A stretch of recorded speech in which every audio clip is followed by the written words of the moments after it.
Tarekat Fransiskan, sekarang bertugas di Istanbul, Turki. Tapi saya lagi live streaming dari Roma, kota Roma. Kebetulan besok jatuh tempo untuk cap jari untuk perpanjangan kartu izin tinggal di Eropa, di Italia.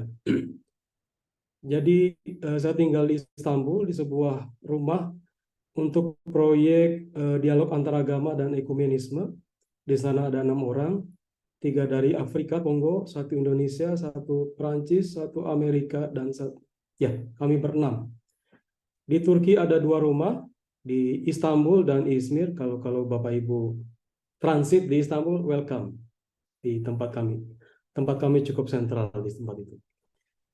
Berkenaan dengan tema ini, saya bukan ahli dari Kitab Wahyu, pun saya tidak studi tentang Kitab Suci, tetapi karena Asia Kecil, tempat di mana 7 gereja itu ada di Turki pada zaman modern ini, maka mau tidak mau saya juga bolak-balik Kitab Suci untuk membantu para peziarah yang pergi ke Turki. Belakangan setelah pandemi ini, banyak orang-orang Indonesia yang memanfaatkan ekonomi Turki yang sedang down itu untuk pergi ke Turki. Karena kalau dibanding dengan Yerusalem mungkin secara ekonomi lebih ekonomis seperti itu. Sehingga karena hal itulah maka mau tidak mau saya juga bolak-balik Kitab Suci dan beberapa kali mendampingi grup-grup ziarah seperti itu. Jadi apa yang akan saya berikan bukan berangkat dari seorang intelektual, tetapi dari pengalaman mengantar para peziarah dan pengalaman membolak-balik Kitab Suci tadi. Iya.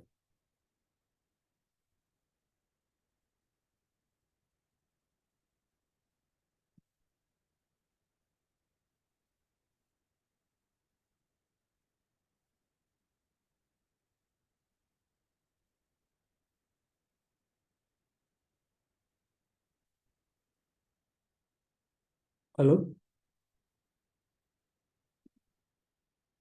Ya, saya mencoba sharing screen, tetapi ditolak ya.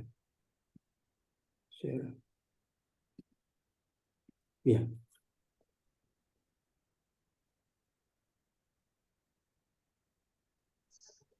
Apa bisa didengar Bapak Ibu? Sudah.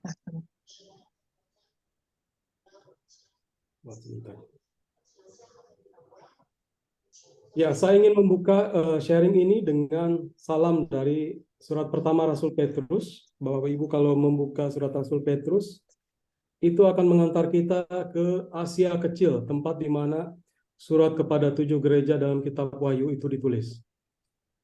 Dari Petrus, Rasul Yesus Kristus kepada orang-orang pendatang yang tersebar di Pontus, Galatia, Kapadokia, Asia Kecil, dan Bitinia, yaitu orang-orang yang dipilih sesuai dengan rencana Allah, Bapa kita, dan yang dikuduskan oleh Roh, supaya taat kepada Yesus Kristus dan menerima percikan darahnya. Kiranya kasih karunia dan damai sejahtera makin melimpah atas kamu. Bapak Ibu, surat Rasul Petrus ini ditulis dari kota Roma, dan itu gambar pagi tadi yang saya potret. Dari Roma inilah Rasul Petrus menghibur orang-orang Kristen yang tersebar di Asia Kecil. Kalau Bapak Ibu mendengarkan Asia Kecil, bisa dibayangkan Turki pada saat ini. Di Turki pada saat ini, pada zaman saat itu, adalah kota-kota seperti Pontus, Galatia, Kapadokia, Asia Kecil, dan Bitinia. Bapak Ibu mungkin familiar dengan itu ya, apa serial itu yang It's My Dream itu. Ada menyebut-nyebut kata kota Kapadokia. Nah, Asia Kecil yang akan selalu kita dengar selalu merujuk kepada Turki modern pada saat ini. Saya lanjutkan kembali surat itu. Terpujilah Allah dan Bapa Tuhan kita Yesus Kristus, yang karena rahmat-Nya yang besar telah melahirkan kita kembali oleh kebangkitan Yesus Kristus dari antara orang mati, kepada suatu hidup yang penuh pengharapan, untuk menerima suatu bagian yang tidak dapat binasa, yang tidak dapat cemar, dan yang tidak dapat layu, yang tersimpan di sorga bagi kamu, yaitu kamu yang dipelihara dalam kekuatan Allah, karena imanmu sementara, kamu menantikan keselamatan yang telah tersedia untuk dinyatakan pada zaman akhir. Bergembiralah akan hal itu. Sekalipun sekarang ini kamu seketika harus berduka cita oleh berbagai-bagai pencobaan. Dari surat Rasul Petrus ini kita sudah bisa mulai merekonstruksi situasi di mana Asia Kecil itu pada saat itu. Suasana suratnya sudah suasana surat yang muram, karena di situ ada gema tentang penderitaan, di mana orang-orang Kristen pada saat itu dikejar-kejar. Kita tahu bahwa setelah Yesus meninggal, setelah Yesus wafat dan bangkit, orang Kristen mulai menunjukkan formanya. Mereka tetap beribadah di sinagoga-sinagoga, tetapi kemudian karena berseberangan pandangan dengan orang-orang Yahudi pada saat itu, maka mereka mulai dikejar-kejar. Dan kemudian Kristen keluar dari tapal batas orang Yahudi, masyarakat Israel pada saat itu. Dan dari selatan itulah mereka naik ke Asia Kecil ini. Jadi Bapak Ibu, di bawah di bagian selatan itu adalah Israel atau Yerusalem. Ketika orang Kristen dikejar-kejar, maka mereka naik ke daerah utara seperti ini, daerah Asia Kecil itu. Maksud semuanya itu ialah untuk membuktikan kemurnian imanmu yang jauh lebih tinggi nilainya daripada emas yang fana, yang diuji kemurniannya dengan api, sehingga kamu memperoleh puji-pujian dan kemuliaan dan kehormatan pada hari Yesus Kristus menyatakan dirinya. Kata terakhir menyatakan dirinya akan mengantar kita kepada makna dari surat surat Yohanes kepada jemaat di 7 gereja. Yang secara umum kita kenal surat itu dalam kitab Wahyu. Wahyu itu sendiri, Bapak Ibu bisa, ini ada kata menyatakan. Menyatakan itu kata bahasa Yunani artinya apokalipsis. Kalau pernah dengar film-film yang namanya apokaliptik atau apokalips, itu kalau dalam bahasa Indonesia menyatakan. Tetapi secara harafiah, kalau Bapak Ibu membuka gorden di kamar, seperti itulah, menyatakan, menyingkapkan, membukakan.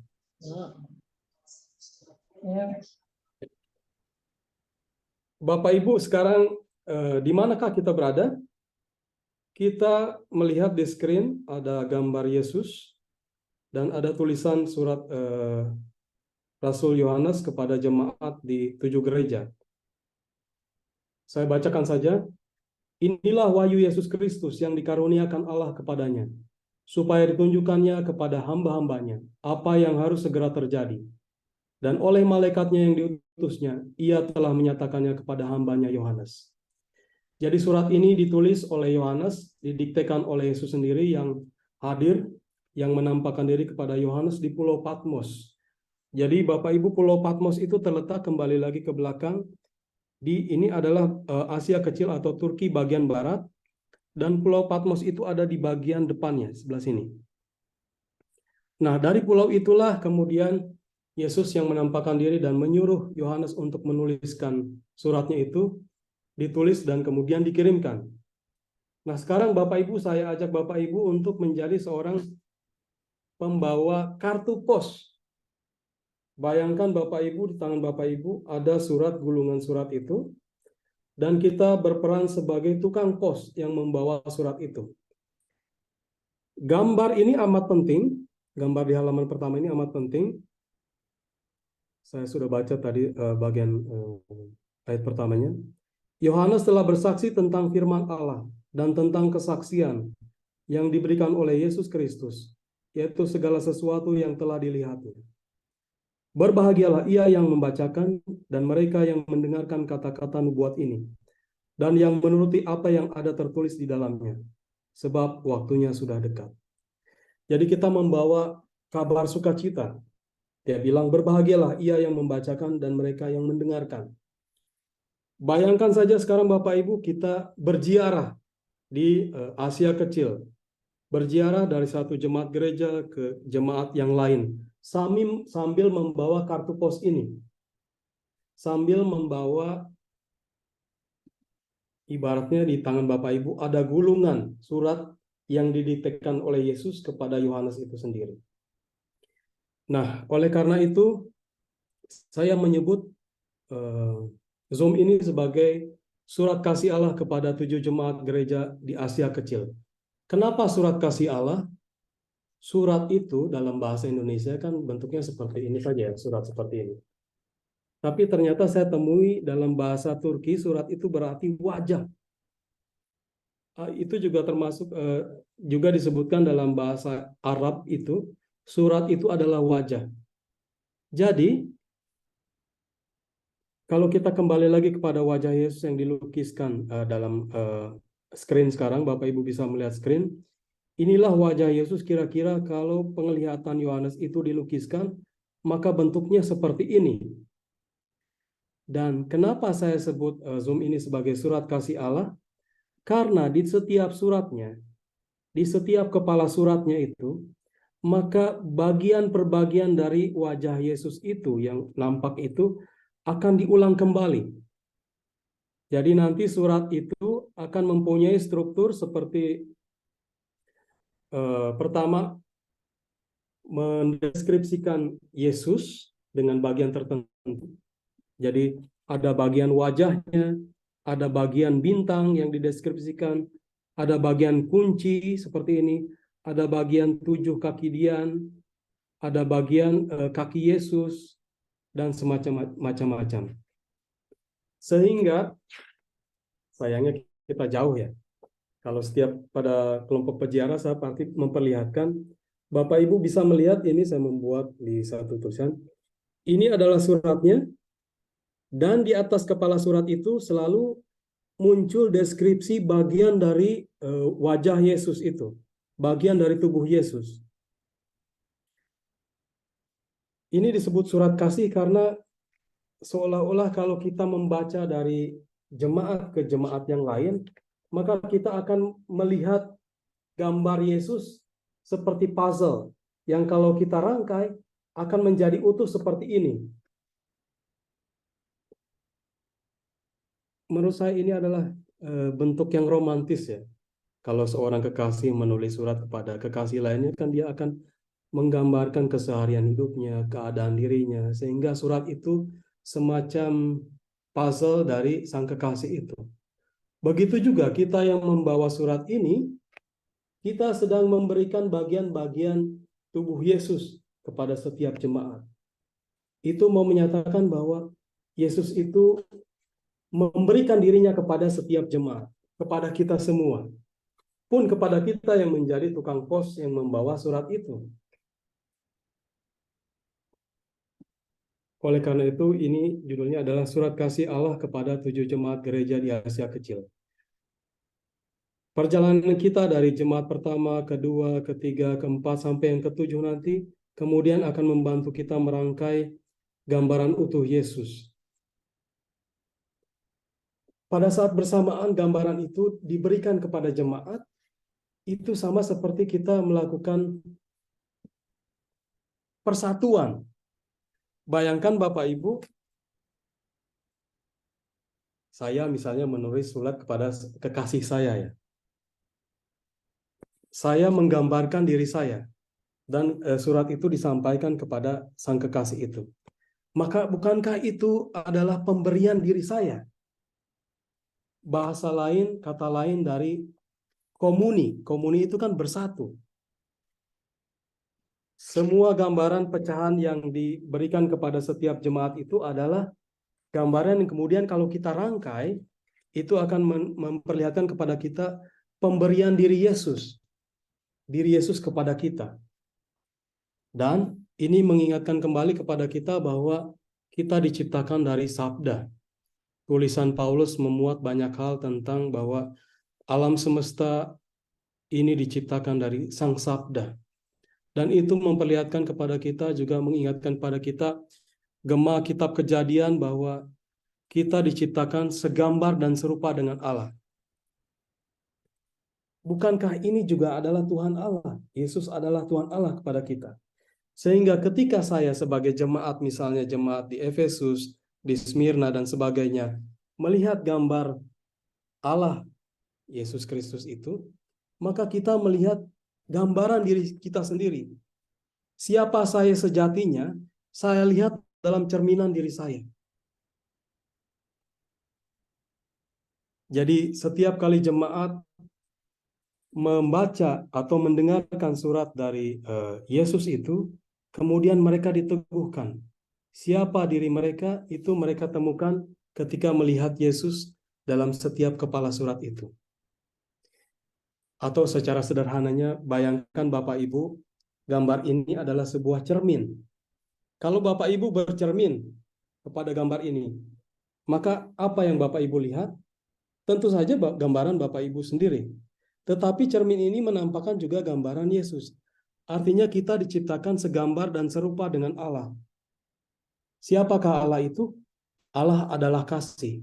Kasih adalah memberikan dirinya kepada kita seutuh-utuhnya.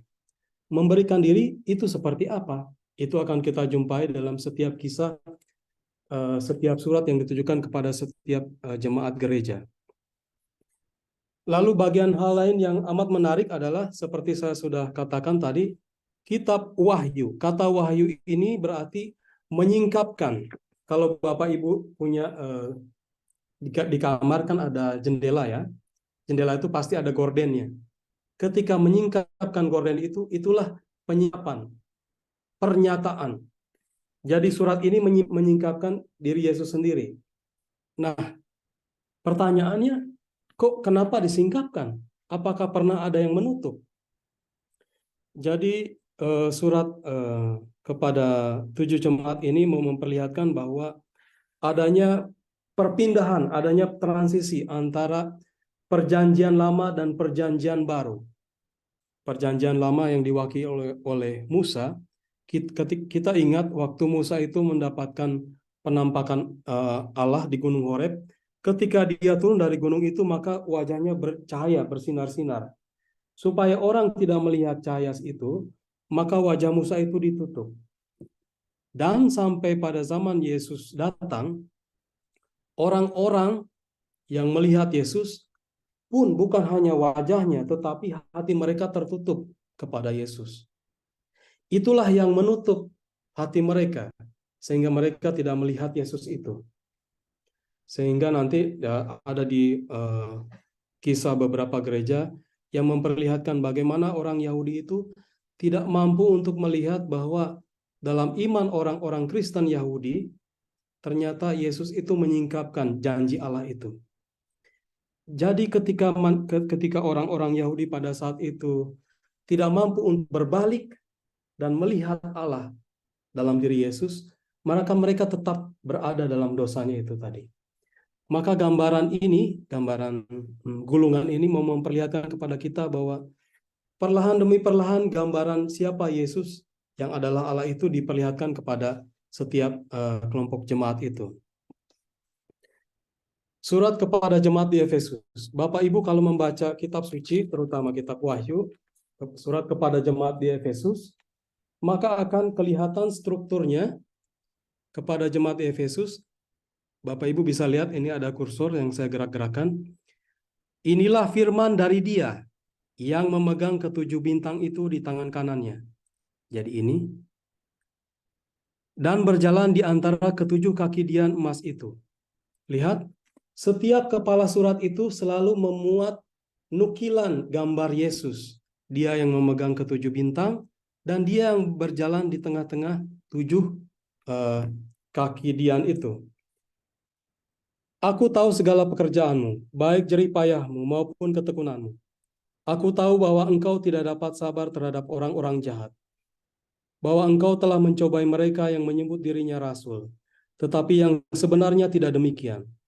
Bahwa engkau telah mendapati mereka pendusta, dan engkau tetap sabar dan menderita oleh karena namaku. Dan engkau tidak mengenal lelah. Namun demikian, aku mencela engkau, karena engkau telah meninggalkan kasihmu yang semula. Sebab itu ingatlah betapa dalamnya engkau jatuh. Nah, Bapak Ibu, 7 bintang dan 7 kaki dian ini adalah simbol dari keadaan gereja-gereja pada saat itu. 7 kaki dian ini, 7 lampu ini menggambarkan 7 gereja. Dan tentu saja seperti kaki dian, maka dia adalah lampu. Itu mengingatkan kita kembali bahwa setiap orang Kristen yang mengikuti Kristus adalah seperti yang membawa lampu, bukan ditaruh di atas, di bawah tempat tidur atau di lantai, tetapi ditaruh di atas ketinggian supaya untuk menerangi, supaya untuk memberikan dirinya. Bapak Ibu kalau mempunyai lampu di rumah, lampu itu tidak akan pernah mengkhianati dirinya. Lampu itu akan selalu bersinar. Tugasnya lampu itu adalah memberi. Bukankah memberi itu juga kata lain dari kasih, cinta kasih, memberi. Kalau kita diciptakan segambar dan serupa dengan Allah, dan Yesus mengatakan bahwa aku adalah terang dunia, maka kita mempunyai panggilan identitas diri sebagai terang dunia yang memberi, yang memendarkan cahaya itu. Bagaimanapun caranya kita menutup diri kita tidak akan pernah bisa membohongi diri bahwa Tuhan telah memberi anugerah cahaya dalam diri saya. Itulah gambaran pembaptisan ketika kita diberi lilin baptis itu. Saya tidak punya lilin di sini. Lilin baptis itu menggambarkan bahwa seorang Kristen itu dipanggil untuk memberi api dan memberi terang kepada sekelilingnya. Dan gambaran Yesus yang ada di tengah 7 lilin itu, 7 kaki dian itu, adalah gambaran Immanuel, Allah beserta kita. Tuhan yang hadir di tengah-tengah 7 jemaat itu. 7 jemaat yang mempunyai pasang surutnya kehidupan.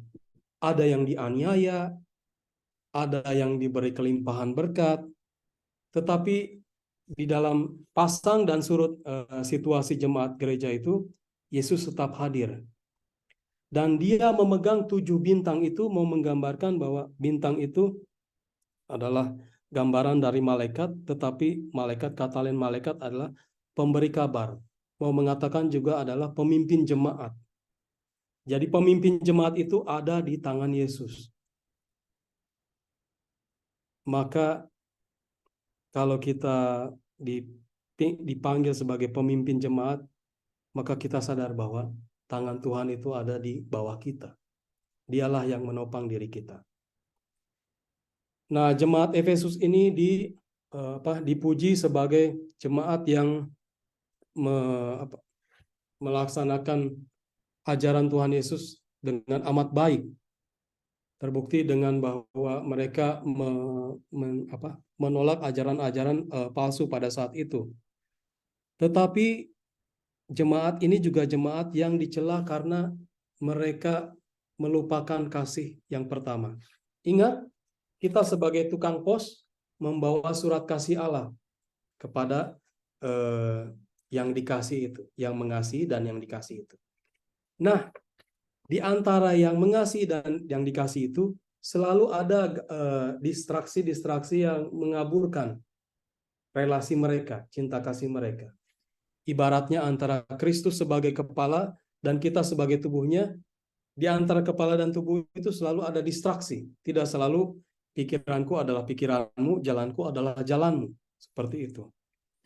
Maka di sini dalam situasi jemaat di Efesus, Yesus mengatakan bahwa aku mencela engkau karena engkau telah meninggalkan kasihmu yang semula. Sebab itu ingatlah betapa dalamnya engkau telah jatuh. Kalau Bapak Ibu berkesempatan pergi ke kota Efesus, cobalah naik ke ketinggian ke reruntuhan Basilika Santo Yohanes. Dari situ kita akan bisa melihat betapa kota Efesus yang dulunya berada di pinggir pantai, itu menjadi seperti jauh dari pantai. Kenapa? Karena ada satu sungai namanya Sungai Kester yang membawa endapan. Dan endapan itu lama-kelamaan ketika tidak dikeruk, karena kemalasan orang-orang kota Efesus pada saat itu, maka akan menimbulkan endapan-endapan dan kemudian menciptakan daratan yang jauh. Begitu juga kalau kita dalam hubungan kita dengan Sang Kekasih, dengan Yesus Kristus, ketika kita malas untuk mengeruk endapan-endapan itu, maka kita akan semakin jauh dari Tuhan Yesus. Kita boleh berkarya jadi ketua lingkungan, tukang rosario yang hebat, pendoa, penderma. Tetapi kalau semuanya itu tanpa cinta kasih, maka kita seperti gong yang berkumandang, gong, canang yang bergemincing, tapi isinya Nol. Itulah pesannya. Bapak Ibu bisa membandingkan isi surat ini dengan geografis kota Efesus. Kalau Bapak Ibu berkesempatan berziarah ke sana, akan melihat bahwa Efesus itu ternyata jauh dari lautan, dari cintanya yang pertama. Itu karena mereka berpuas diri, banyak melakukan aktivitas, tetapi hatinya kosong, tanpa kasih.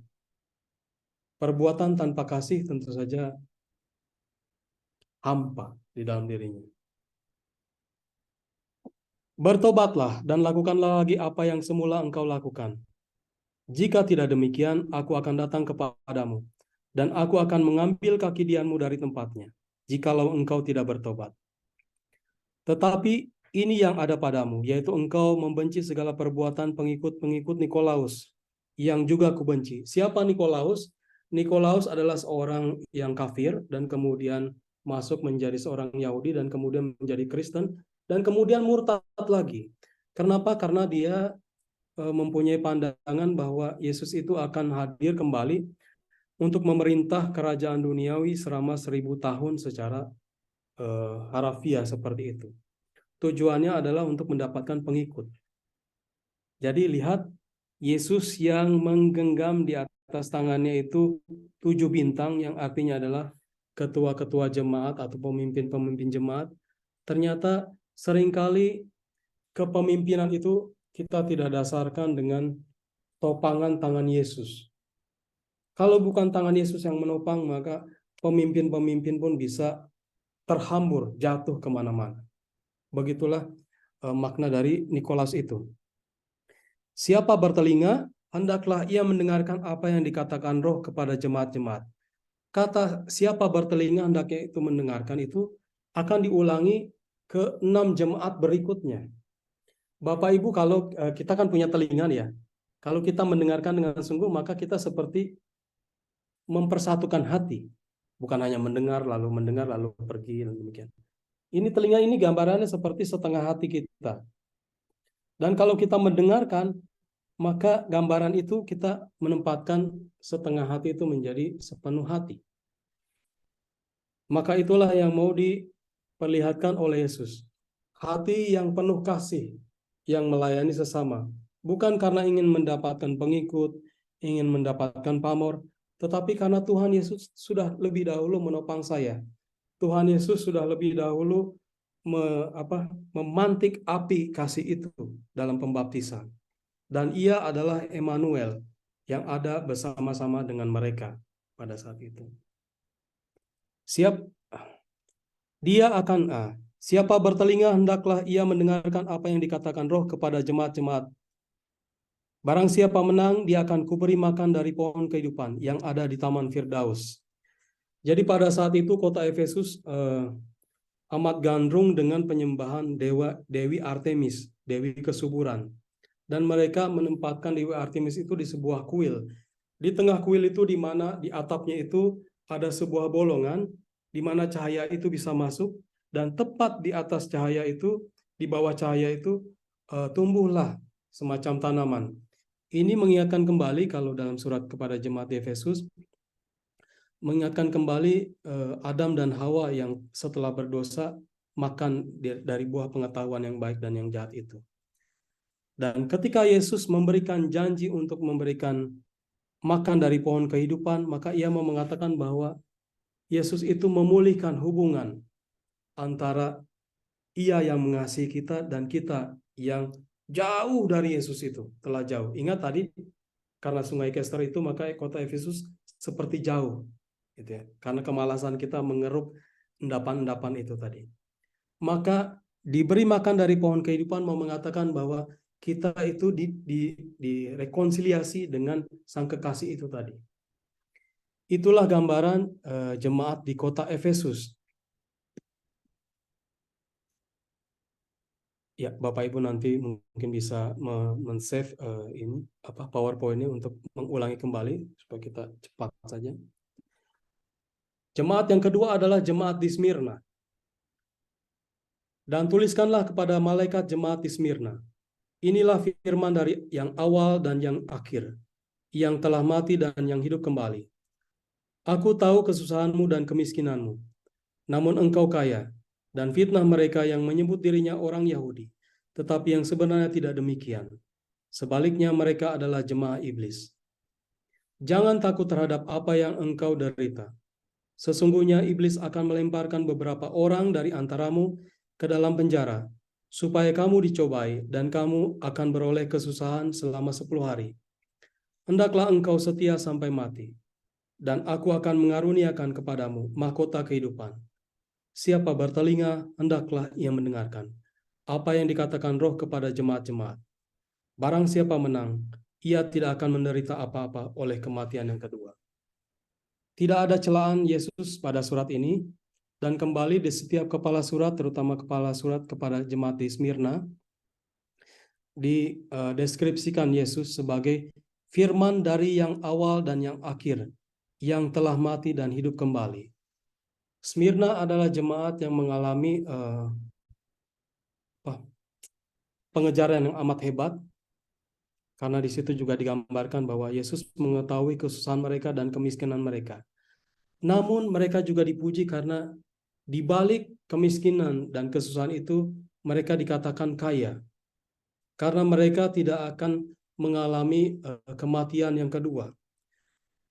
Kalau disebutkan ada kematian kedua, berarti ada kematian yang pertama. Kematian yang pertama adalah kematian dari Adam dan Hawa, kematian rohani. Ketika mereka berdosa, ketika mereka makan dari buah pengetahuan yang baik dan yang jahat itu. Itulah kematian yang pertama. Kematian yang membuat mereka jauh dari Tuhan Allah. Tuhan Allah mengatakan, bertanya kepada mereka, "Hai manusia, di manakah engkau?" Tetapi manusia itu, Adam mengatakan, "Kami bersembunyi karena kami malu." Jadi itulah gambaran, sebenarnya gambaran kematian itu, gambaran yang jauh dari Tuhan Allah itu. Nah, kematian yang kedua itu dituliskan dalam kitab Wahyu bab 20, hampir di akhir dari kitab Wahyu itu, mau mengatakan kematian di mana orang itu ditenggelamkan ke dalam golakan api seperti itu. Nah, orang-orang di Smyrna itu tidak akan mengalami kematian yang kedua itu, karena mereka itu tetap setia, di mana Yesus memperlihatkan dirinya kepada mereka.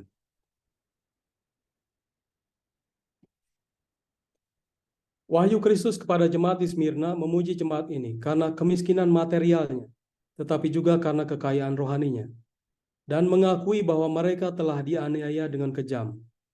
Kristus tidak menegur jemaat ini, tetapi memperingatkan akan adanya pemenjaraan yang akan datang bagi beberapa anggotanya, dan mendorong mereka untuk setia, bahkan sampai mati, dan mengingat janji akan mahkota kemenangan. Kita lanjut kepada jemaat di Pergamus, sekitar 62 mil dari kota Smyrna dan Efesus. Kalau Bapak Ibu mulai masuk ke kota Pergamus, maka reruntuhan kota Pergamus itu akan terlihat dari kejauhan dengan pilar-pilar yang amat tinggi. Di atas pilar-pilar itu didirikanlah semacam kuil kesehatan, kuil Asklepios dengan simbolnya yang adalah ular. Simbol itu yang masih kita bisa lihat di setiap apotik, lambang apotik itu kan ada ularnya. Nah, itu bersumber dari kuil Asklepios itu. Nah, kita baca bagaimana surat ini mendeskripsikan jemaat di Pergamus. Dan tuliskanlah kepada malaikat jemaat di Pergamus. Inilah firman Dia yang memakai pedang yang tajam dan bermata dua. Aku tahu di mana engkau diam, yaitu di sana, di tempat tahta iblis, dan engkau berpegang kepada namaku, dan engkau tidak menyangkal imanmu kepadaku. Juga tidak zaman Antipas saksiku yang setia, kepadaku yang dibunuh di hadapan kamu, di mana iblis diam. Nah, bukit di mana kota Pergamus itu dibangun disebut oleh Yesus dalam surat ini sebagai tempat tahta iblis. Kenapa? Karena di situ ada sebuah kultus untuk memuja Kaisar Romawi. Jadi kultus itu seperti tampak juga dalam koin-koin yang beredar pada saat itu. Maka di atas koin itu akan ditampakkan wajah Kaisar. wajah kaisar itu menunjukkan adalah sebagai Tuhan Tuhan Allah yang harus diimani oleh orang-orang pada saat itu. Dan ada nama yang disebutkan yang menarik pada saat itu dalam surat ini adalah Antipas. Antipas ini adalah seorang uskup yang ditabiskan oleh Yohanes ketika Yohanes diasingkan ke Pulau Patmos. Maka Antipas itu diam dan tinggal untuk melayani orang-orang Kristen juga di sekitar jemaat di Pergamus. Antipas ini adalah seorang dokter. Jadi ketika ia berpraktek, ia tidak hanya menyembuhkan orang dengan sakit gigi, tetapi juga menyembuhkan orang-orang yang kerasukan setan. Dan kemudian dalam nama Yesus, banyak mereka yang disembuhkan. Uniknya dibandingkan dengan profesi ahli-ahli kedokteran kesehatan yang ada di kuil Asklepius itu, Antipas tidak akan memungut bayaran. Maka itu akan menimbulkan juga orang-orang di kuil Asklepius itu akan menjadi berang. Karena itu gimana ya? Orang kita bisnis pasti selalu harus ada untung. Tetapi kenapa Antipas ini dia menjalankan usahanya itu tidak dengan memungut bayaran? Maka itu kemudian memantik memantik rasa marah orang-orang pada saat itu. Sehingga kemudian mereka menangkap Antipas dan membungkusnya dengan bungkusan perak dan kemudian dibakar. Begitulah kesaksian Antipas yang dipuji oleh Yesus dalam surat ini. Yesus melanjutkan bahwa, tetapi aku mempunyai beberapa keberatan terhadap engkau. Di antaramu ada beberapa orang yang menganut ajaran Bileam, yang memberi nasihat kepada Balak untuk menyesatkan orang Israel. Kita mengingat di sini gema dari kitab Bilangan, di mana pada saat itu raja meminta Bileam untuk mengutuk orang-orang Israel pada saat itu. Tentu saja raja memberi imbalan kepada Bileam pada saat itu. Tetapi dikatakan di kitab Bilangan itu, Tuhan tidak mengizinkan Bileam untuk mengutuk orang Israel pada saat itu. Istilahnya untuk memberikan santet lah kalau di Indonesia itu. Tetapi Tuhan Allah tidak mengizinkan santet dari Bileam itu kena kepada orang-orang Israel pada saat itu. Maka Bileam, karena dia mata duitan, dia tetap ingin ngambil upahnya itu. Kemudian Bileam bilang sama sang raja, ya raja, kamu utus saja beberapa orang perempuan dari suku Moab untuk masuk ke dalam suku orang Israel itu. Dan ketika mereka bercampur, dan kemudian mereka juga ikut perjamuan orang-orang Moab itu, di mana makanan-makanan yang dipersembahkan kepada dewa-dewi orang Moab itu diberikan kepada orang Israel juga, maka otomatis dalam keyakinan orang Israel itu akan mendatangkan kutuk ke atas mereka. Jadi itulah yang kemudian yang terjadi di atas bukit Pergamus itu. Jadi bayangkan Bapak Ibu, kalau Bapak Ibu adalah seorang Kristen di kota Pergamus pada saat itu, ketika masuk ke kota Pergamus, maka akan melihat ular di mana-mana, itu simbol dari kesehatan. Tetapi juga semakin jauh kita berjalan di Pergamus itu, maka godaan itu akan banyak sekali. Sudah di tempat itu ada kuil kecantikan, kuil kesehatan, dan ada penyembahan-penyembahan berhala. Dan hubungan pergaulan-pergaulan bebas pada saat itu. Itulah yang kemudian dikritik oleh Yesus dalam surat kepada jemaat di Pergamus ini. Sebab itu bertobatlah, jika tidak demikian aku akan segera datang kepadamu. Dan aku akan memerangi mereka yang dengan pedang yang ada di mulutku ini. Pedang ini mau memberikan gambaran tandingan betapa kalau dari jauh kita melihat kota Pergamus itu, pilar-pilarnya menjulang tinggi ke awan, ke langit itu. Maka Yesus dengan surat dan dengan gambar diri yang ada pedangnya itu memperlihatkan bahwa aku ini lebih berkuasa daripada gambaran yang mencolok mata itu. Itu yang mau diperlihatkan oleh Yesus. Kembali lagi, siapa yang bertelinga, hendaklah ia mendengarkan apa yang dikatakan oleh Roh kepada jemaat-jemaat. Nah, Kemudian Yesus memberikan gambaran janji mesianisnya itu tadi.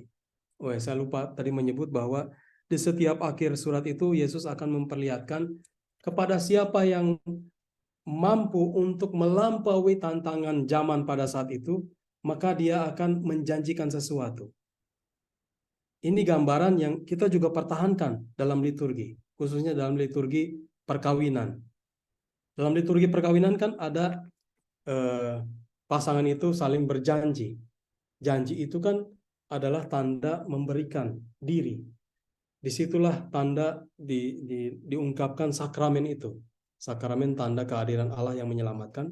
Itu adalah diri kita sendiri yang diberikan kepada pasangan kita.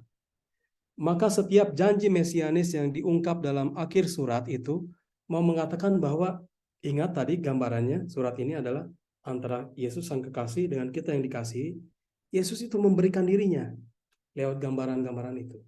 Nah, dalam janji itu Yesus memberikan, dia bilang, kepadanya akan kuberikan dari mana yang tersembunyi, dan aku akan mengaruniakan kepadanya batu putih yang di atasnya tertulis nama baru, yang tidak diketahui oleh siapapun selain oleh yang menerimanya. Bapak Ibu bisa melihat di sini gambar batu putih dan mana itu. Mana itu simbol dari, kalau kita baca sebagai seorang Kristen dan Katolik, maka itu akan kita baca sebagai roti perjamuan. Bukankah roti perjamuan itu adalah Yesus sendiri yang memberikan dirinya kepada kita, supaya kita mengalami komunio, supaya kita mengalami persatuan dengan Yesus. Yesus ada dalam diri saya, dan saya juga hidup dalam dirinya. Bukankah demikian juga? Yang sudah dipersatukan oleh Allah itu tinggal menjadi satu. Bukan lagi dua, tetapi menjadi satu. Meninggalkan bapa dan ibunya, dan menjadi satu. Ketika kita menyantap roti Ekaristi, yang adalah tubuh Yesus Kristus itu, Yesus masuk ke dalam diri kita, dan kita pun hidup karena Dia. Masuk satu sama lain. Itu adalah gambaran cinta yang amat dalam, ya. Diungkapkan dengan perjamuan makan. Maka Ekaristi itu luar biasa. Di awal Ekaristi kita menyatakan mohon tobat, dan kemudian di akhir Ekaristi itu, di akhir jantungnya itu, kita dipersatukan. Kita yang tadinya jauh kemudian menjadi dekat dengan Yesus. Yesus yang memberikan dirinya. Bukan kita yang minta, tetapi Dia memberikan dirinya, dan kita kemudian menerima Dia. Dan kemudian batu putih yang disebutkan itu adalah batu putih pada zaman Pergamus itu digunakan sebagai batu semacam tiket untuk masuk ke festival. Jadi ketika kita akan masuk ke festival, misalnya festival seni, sebagai tiketnya kita akan diberikan batu putih itu. Tetapi batu putih itu kemudian kalau kita baca sebagai dalam konteks Ekaristi, maka itu semacam simbol masuk ke dalam perjamuan kawin dengan anak domba. Ingat, perjamuan kawin itu gambarannya seperti Yesus yang adalah kepala dan jemaat sebagai tubuhnya. Bacaan itu muncul dalam surat kepada jemaat di Efesus dan akan selalu diikuti dalam setiap misa perkawinan. Hormatilah suami, hormatilah istri seperti Yesus sebagai kepala dan istri sebagai tubuhnya. Pernahkah Bapak Ibu melihat orang yang putus kepalanya dengan tubuhnya? Ya pasti pernah melihat, ya. Tapi itu gambarannya adalah gambaran yang menakutkan. Maka kalau kita melihat bahwa Yesus sebagai kepala kita dan kita adalah jemaat adalah tubuhnya, maka itu adalah gambaran yang paling amat intim, amat dekat sekali. Saya lupa di kota Efesus itu kita akan mendapati kediaman rumah Bunda Maria, dan seorang santo bernama Bernardus Clairvaux itu mengatakan kalau Kristus adalah kepala jemaat dan kita jemaat itu adalah tubuhnya, maka Bunda Maria adalah leher kita. Bapak Ibu tadi menulis di Zoom Rosario itu, melalui Maria kepada Yesus. Bunda Maria ini adalah bagian lehernya. Kenapa? Karena ingat ada lima wanita yang intelijen dan 5 wanita yang bodoh. Pada akhir malam itu kedua kelompok itu akan ngantuk semuanya. Ngantuk itu mau menggambarkan juga kata iya. Kalau kita bilang iya kan begini, ya. Tapi antara iya yang betul-betul iya dan iya yang tidak benar-benar itu dicontohkan oleh 5 perempuan itu tadi. Mempunyai pelita tetapi tidak mempunyai minyak. Kosong, interioritas, rohaninya kosong. Luarnya cantik, bersinar, tapi dalamnya kosong. Sementara 5 perempuan yang lain, dia mempunyai pelita, tetapi mempunyai cadangan minyak juga. Nah, ketika mereka mengantuk itu kemudian kita melihat gambarannya dalam Bunda Maria yang mengatakan kepada Malaikat Gabriel mengatakan kepada Bunda Maria tentang misteri inkarnasi bahwa Yesus di dalam dirinya, dalam rahimnya, maka Bunda Maria itu mengatakan, ya, fiat voluntas tua, aku ini hamba Tuhan, terjadilah padaku menurut perkataan. Gambaran itu yang kemudian diulangi dalam festival perjamuan nikah di Kana, perjamuan nikah dengan tiket batu putih itu tadi.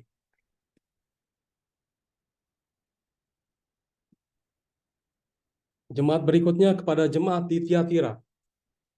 Dan tuliskanlah kepada malaikat jemaat di Tiatira. Inilah firman anak Allah yang matanya bagaikan nyala api dan kakinya bagaikan tembaga. Aku tahu segala pekerjaanmu, baik kasihmu maupun imanmu, baik pelayananmu maupun ketekunanmu. Aku tahu bahwa pekerjaanmu yang terakhir lebih banyak daripada yang pertama. Jadi Tiatira ini adalah jemaat yang terletak dalam kota yang tidak terlalu diperhitungkan, tetapi terbukti dia mempunyai arti penting karena diberikan surat yang amat panjang dibandingkan jemaat-jemaat yang lainnya. Dikatakan Yesus memperlihatkan kepada jemaat di Tiatira itu adalah sebagai Yesus yang mempunyai mata yang tajam, penglihatan yang tajam, dan kaki yang menginjak tembikar itu, yang kakinya bagaikan tembaga. Jadi jemaat-jemaat di Tiatira itu bekerja sebagai tukang periuk atau tukang tembikar. Nah, tentu saja sebagai pekerja mereka mempunyai serikat pekerja. Namun ternyata dengan masuk serikat pekerja, mereka juga harus mau tidak mau mengkompromikan imannya. Jadi untuk mendapatkan pekerjaan, untuk mendapatkan nafkah, sesuap nasi, mereka harus masuk ke dalam sebuah serikat pekerja. Tetapi begitu mereka masuk serikat pekerja, mereka harus juga mengikuti ritual-ritual yang ada dalam serikat pekerja itu. Diawali dengan makan, kemudian minum, dan kemudian pesta yang memabukkan, pergaulan bebas, dan sebagainya. Tentu saja ini menjadi ganjalan bagi orang Kristen pada saat itu. Itulah yang kemudian Yesus mau memperlihatkan bahwa Yesus yang berkuasa di atas serikat-serikat pekerja itu dengan memiliki kaki yang berupa tembaga. Dan aku telah memberikan dia, tetapi aku mencela engkau karena engkau membiarkan wanita Isabel yang menyebut dirinya nabiah, mengajar dan menyesatkan hamba-hambaku, supaya berbuat zina dan makan persembahan-persembahan berhala. Dan aku telah memberikan dia waktu untuk bertobat, tetapi ia tidak mau bertobat dari zinahnya. Jadi pada saat itu, ada seorang perempuan yang dikatakan sebagai nabi, dengan meminjam nama dari perjanjian lama yaitu Isabel. Isabel itu adalah istri seorang Raja Ahab. Ahab seorang Israel dan Isabel itu dari kerajaan tetangga, dari kerajaan Moab kalau tidak salah. Tetapi yang kemudian mengintroduksi, membawa ritus-ritus penyembahan dewa-dewi kesuburan yang ada di negaranya pada saat itu. Dan hal itu tentu saja menjadi sebuah kekejian di mata Tuhan. Nah, apa yang terjadi di Tiatira melalui nabi yang palsu itu? Jadi nabiah ini mengajarkan bahwa ya kamu ini bisa jadi seorang Kristen, pengikut Kristus. Tetapi kamu juga bisa masuk ke dalam serikat pekerja itu. Supaya kita tahu apa itu kejahatan, apa itu kuasa kegelapan, maka kita juga harus masuk ke dalamnya untuk mempelajarinya. Tetapi sekali lagi, disinilah kemudian Yesus memperlihatkan diri sebagai seorang yang mempunyai mata yang tajam. Jadi Yesus melihat bahwa disitulah egoisnya si Nabiah itu, mengajarkan keegoisan kepada orang jemaat di Tiatira. Jadi orang di Tiatira itu dibujuk untuk tetap menjadi orang Kristen, tetapi juga sambil ikut mengikuti serikat pekerja yang membawa mereka kepada mengkompromikan imannya itu tadi. Nah, disinilah letak keegoisannya. Orang egois itu kan mau mengambil yang di kanan diambil, yang di kiri juga diambil. Seperti itu. Tapi Yesus memperlihatkan diri kepada mereka sebagai seorang yang memiliki mata yang pandangan yang tajam. Itu. Lalu kemudian kepada Nabiah itu dikatakan bahwa bertobatlah, kalau tidak maka mereka akan dibalaskan kepada mereka menurut perbuatannya. Saya ulangi kembali, tetapi kepada kamu, yaitu orang-orang lain di Tiatira, yang tidak mengikuti ajaran itu dan yang tidak menyelidiki apa yang mereka sebut seluk-beluk iblis. Jadi kata Nabiah itu, kita harus menyelidiki seluk-beluk iblis itu, supaya kita tahu antinya. Padahal sekali kita masuk ke dalam pencobaan, sulit akan keluar dari pencobaan itu. Tetapi apa yang ada padamu, peganglah itu sampai aku datang. Dan barang siapa menang dan melakukan pekerjaanku sampai kesudahannya, kepadanya akan kukaruniakan kuasa atas bangsa-bangsa. Dan ia akan memerintah mereka dengan tongkat besi. Dan mereka akan diremukkan seperti tembikar tukang periuk, sama seperti yang kuterima dari Bapakku. Dan kepadanya akan kukaruniakan bintang timur. Jadi jelas sekali Yesus ada di atas, superior di atas mereka semua yang berkuasa pada saat itu. Pun bintang timur adalah simbol dari pemerintahan, di mana mereka akan ditempatkan.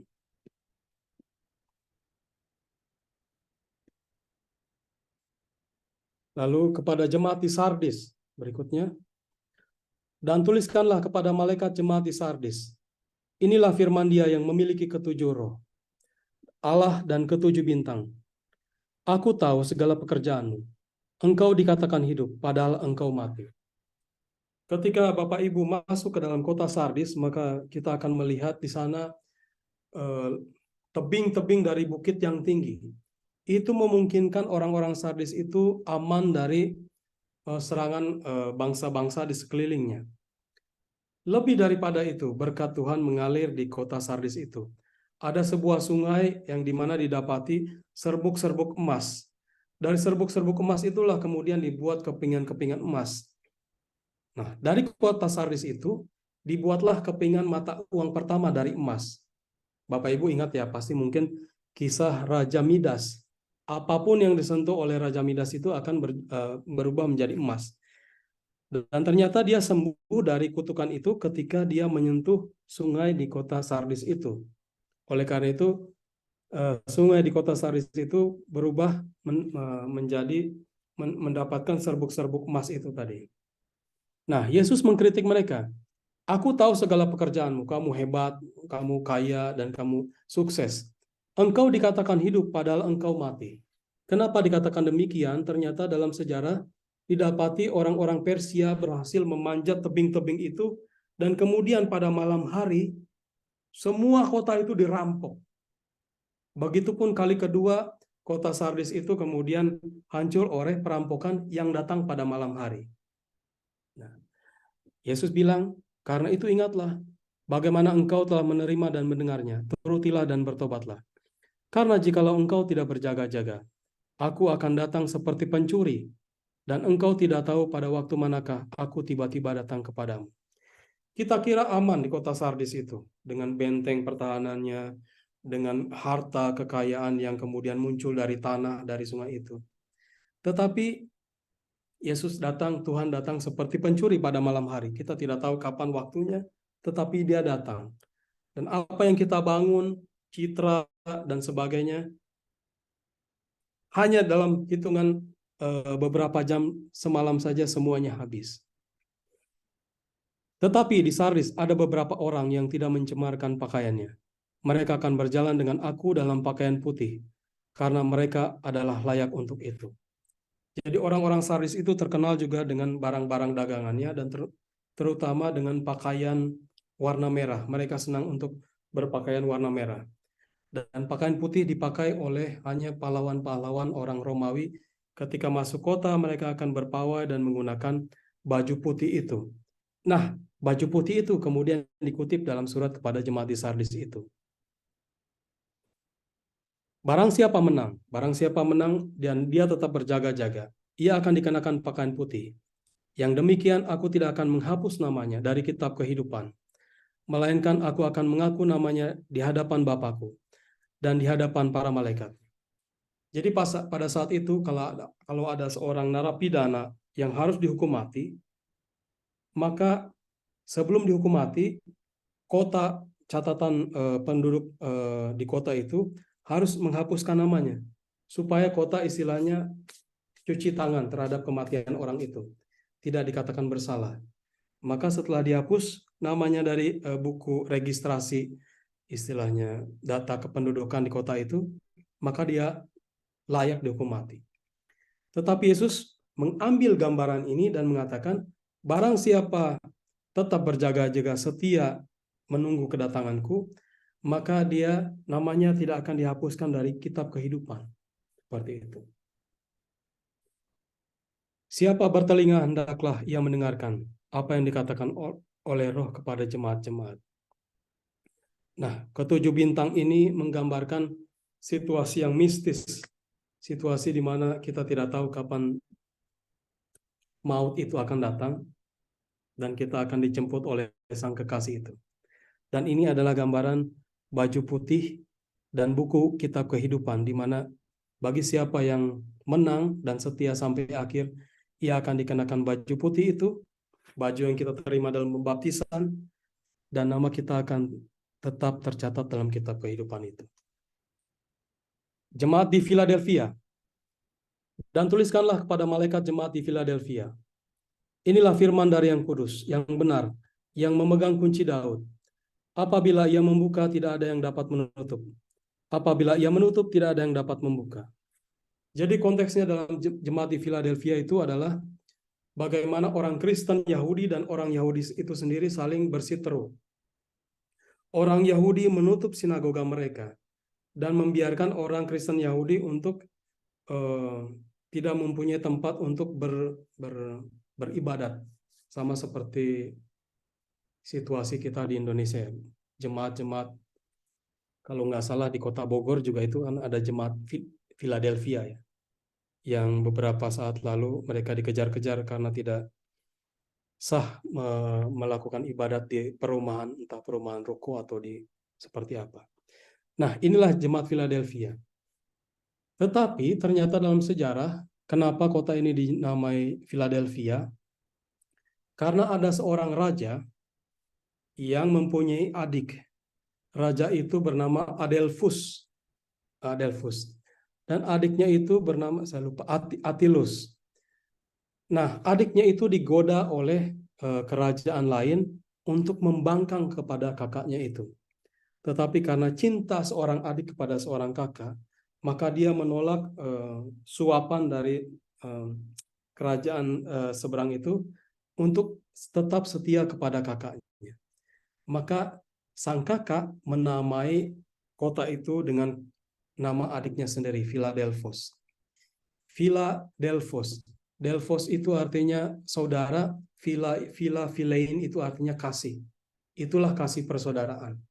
Tetapi kontras justru di atas kota Philadelphia, kota yang harusnya mewujudkan kasih persaudaraan itu, muncul perseteruan antara orang Kristen Yahudi dan orang Yahudi, yang notabene mereka adalah satu bapa, Abraham, bapa mereka. Disitulah mereka berseteru.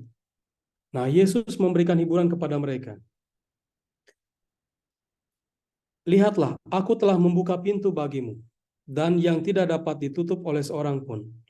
Aku tahu bahwa kekuatanmu tidak seberapa, namun engkau menuruti firman-Ku dan engkau tidak menyangkal namaku. Bapak Ibu lihat di sini di sampingnya ada gambar kunci, inilah kunci Daud. Kunci yang kemudian dinubuatkan akan dipanggul oleh Yesus sendiri yang membuka kunci kerajaan surga yang diserahkan kepada Petrus. Seperti itu. Lihatlah beberapa orang dari jemaah iblis, yaitu mereka yang menyebut dirinya orang Yahudi, tetapi yang sebenarnya tidak demikian, melainkan berdusta, akan kuserahkan kepadamu. Mereka menyebut orang Yahudi hanya sebagai tampilan lahiriahnya saja, karena Paulus mengkritik mereka bahwa orang yang menyebut diri sebagai Yahudi, orang anak Abraham, adalah mereka yang menyunat hati mereka, bukan hanya menyunat fisik mereka, tetapi membiarkan hati mereka diperbaharui oleh iman kepada Allah. Nah, Yesus bilang kepada mereka, "Aku datang segera. Peganglah apa yang ada padamu, supaya tidak seorang pun mengambil mahkotamu. Barang siapa menang, ia akan kujadikan suku guru di dalam bait suci Allahku, dan ia tidak akan keluar lagi dari situ. Dan padanya akan kutuliskan nama Allahku, nama kota Allahku, yaitu Yerusalem baru, yang turun dari sorga dari Allahku, dan namaku yang baru." Jadi Yesus mau mengatakan kepada mereka, meskipun kota ini hancur oleh gempa bumi pada tahun 60-an, juga pada tahun 17 Masehi, Yesus mengatakan bahwa mereka itu akan menjadi pilar-pilar. Ingat bahwa mereka itu diusir dari sinagoga, tetapi justru mereka akan menjadi pilar. Pilar di mana nama Allah itu akan tertera di dahi mereka.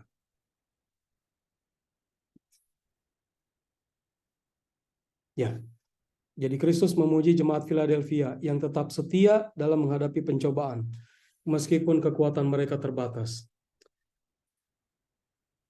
Setelah saya mengamati, setelah pandemi 2 tahun ini, banyak sekali keluarga-keluarga yang saya tidak sangka juga mengalami pencobaan. Keluarga yang tadinya rukun tiba-tiba kemudian menjadi terpecah belah karena masalah di dalam keluarga. Maka Bapak Ibu kalau punya ingatan akan keluarga yang sedang berjuang untuk persaudaraan, ingatlah bahwa Yesus itu menguatkan kita sebagai pilar-pilar. Dan Kristuslah kunci dari kasih setia itu pada kita. Nah, jemaat terakhir adalah jemaat di Laodikea. Dan tuliskanlah kepada malaikat jemaat di Laodikea, inilah firman dari Amin, saksi yang setia dan benar, permulaan dari ciptaan Allah. Jemaat di Laodikea ini favorit saya yang kedua setelah Efesus. Efesus itu kota yang diingatkan kamu tuh udah lupa pada cintamu yang pertama. Nah, jemaat di Laodikea ini bagi saya pribadi menjadi favorit karena selalu mengingatkan saya kepada setiap kali saya doa atau setiap kali saya mendengarkan orang lain berdoa, setiap doa akan diakhiri oleh kata amin. Tetapi ternyata kata amin ini bukan kata yang sembarang kata. Yesus sendiri dia bilang, aku adalah amin, saksi yang setia dan benar. Jadi konteksnya adalah amin ini dalam perjanjian lama akan dikatakan oleh dua pihak yang melakukan perjanjian. Setelah melakukan perjanjian dan melakukan segala halnya, mereka akan mengatakan amin. Kalau satu pihak itu curang dan melanggar, maka kemudian yang buruk itu akan menimpa dia, kutuk itu akan menimpa dia. Tapi kalau kita lihat diri kita sebagai manusia yang rapuh dan mudah jatuh, ya siapa kita yang bisa sampai setia untuk mengatakan amin itu? Bahwa apakah saya bisa menjamin seluruh apa yang saya doakan, seluruh apa yang saya katakan? Nah, disinilah Yesus masuk sebagai seorang yang membawa perjanjian baru. Dia mengatakan, aku yang menjamin semuanya. Bukan karena perbuatanmu yang saleh, bukan karena kesaksianmu yang benar dan sebagainya. tetapi aku setia sampai akhir untuk menjamin apa yang engkau doakan itu. Kita sudah berdoa panjang dan kemudian pada akhirnya kita mengatakan amin. Itu mengatakan bahwa Yesus sendirilah, dalam nama Yesus itulah ia menjamin segala sesuatu keselamatan itu. Menjamin perjanjian abadi itu sampai akhir. Kalau Bapak Ibu melihat dalam konsekrasi, inilah darahku, darah perjanjian baru yang ditumpahkan bagimu dan bagi semua orang demi pengampunan dosa. Kenangkanlah ini untuk mengenangkan daku. Dan kita mengatakan kemudian di akhir doksologi itu adalah kata amin. Yesuslah yang menjamin perjanjian abadi itu. Ia yang mengikatkan kita kepada persatuan dengan Dia.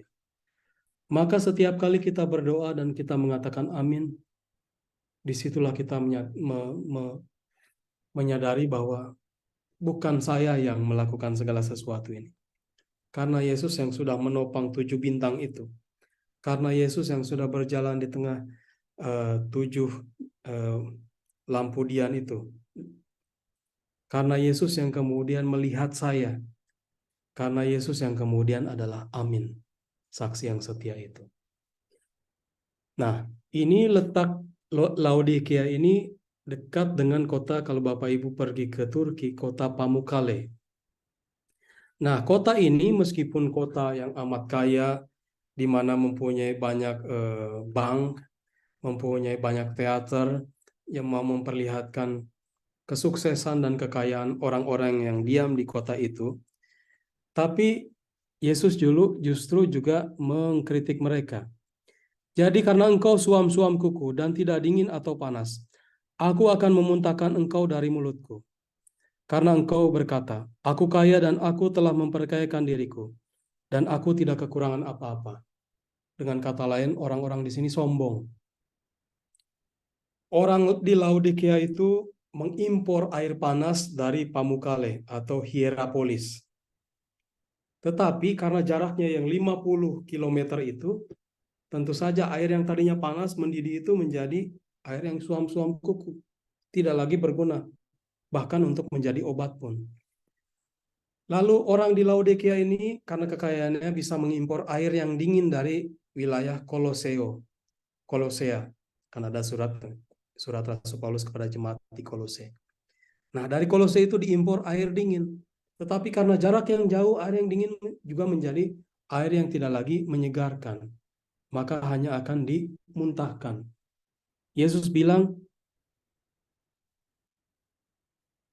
dan karena engkau tidak tahu bahwa engkau melarat dan malang, miskin, buta, dan telanjang, maka aku menasihatkan engkau supaya engkau membeli daripadaku emas yang telah dimurnikan api, agar engkau menjadi kaya, dan juga pakaian putih, supaya engkau memakainya, agar jangan kelihatan ketelanjanganmu yang memalukan, dan lagi minyak untuk melumas matamu, supaya engkau dapat melihat.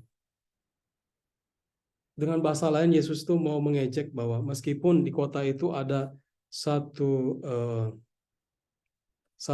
pusat untuk penyembuhan mata, di situ ada pusat penelitian untuk penyembuhan mata. Tapi Yesus bilang, kamu ini buta, miskin dan telanjang, karena kesombongan itu telah menutup mereka. Bahwa kami bisa dengan segala kekayaan kami, dengan segala kemampuan kami, dengan segala kehebatan kami tidak butuh lagi kalian.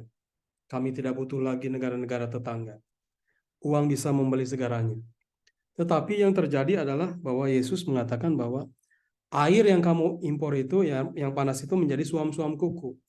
Air dingin yang kamu impor itu menjadi air yang tidak lagi menyegarkan. Maka belilah daripadaku segala sesuatu yang kamu perlukan. Yesus bilang, barang siapa aku kasih, tetap ia mengasihi kita. Yang sombong ini, ia kutegur dan kuhajar. Sebab itu relakanlah hatimu dan bertobatlah. Lihat, aku berdiri di muka pintu dan mengetuk. Jikalau ada orang yang mendengar suaraku, aku membukakan pintu.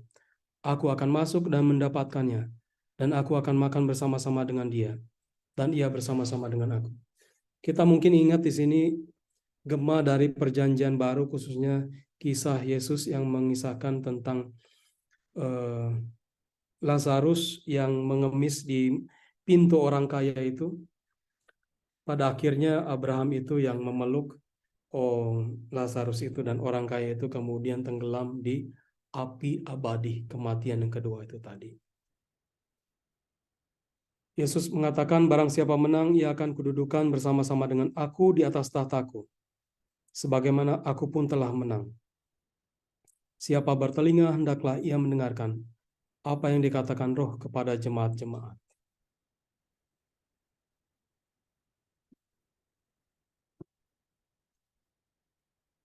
Terakhir, saya mau mengatakan bahwa mengutip dari Wahyu di awal, jangan takut, aku adalah yang awal dan yang akhir, dan yang hidup. Aku telah mati, namun lihatlah, aku hidup sampai selama-lamanya. Dan aku memegang segala kunci maut dan kerajaan maut. Bapak Ibu, kalau kita membaca kitab Wahyu, seringkali yang ada di benak kita adalah kehancuran. Tetapi seperti yang tadi kita sudah ketahui, bahwa fokus dari kitab Wahyu bukan itu semua. Fokus dari kitab Wahyu adalah inilah wahyu Yesus Kristus. Yesus Kristus inilah fokus dari segala pesan yang dikirimkan kepada 7 jemaat gereja itu. Nah, pesan itu disingkapkan. Barang siapa yang bertobat, dia akan mampu untuk melihat Yesus. Mampu melihat Yesus berarti melihat dirinya sendiri, karena Yesus sebagai cermin dengan apa kita diciptakan sesuai gambar dan rupa Allah itu. Semakin hari semakin kita bercermin, semakin kita tahu wajah kita, bahwa kita itu adalah diciptakan sesuai dengan gambar dan rupa Allah. Oleh karena itu saya setiap hari bertobat, memperbaharui diri saya sesuai dengan gambar dan cermin itu. Dan kalau kita bertanya lebih dalam lagi, siapa gambar dan cermin kita itu? Ia adalah Allah. Dan kita tahu dari iman kita, Allah adalah kasih. Maka kasih itu selalu seperti api yang tidak akan pernah mengkhianati dirinya. Karena di dalam dirinya Tuhan sudah memberikan dirinya, dan Tuhan itu yang kemudian kita bagikan kepada sesama seperti api yang memendarkan cahayanya itu kepada orang-orang semuanya sebagai berkat. Demikian Bapak Ibu, saya rasa mungkin sudah lewat waktunya. Silakan Bapak Ibu yang mau bertanya. Saya merasa amat dikejar-kejar karena biasanya ini untuk renungan 7 hari selama berziarah.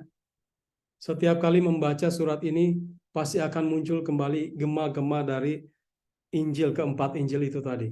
Sayangnya tadi kita dikrem waktunya untuk menjadi 40 menit, dan itu kemudian membuat kita berlari-lari. Tetapi Bapak Ibu bisa bertanya untuk memperjelas itu dalam sesi pertanyaan berikutnya.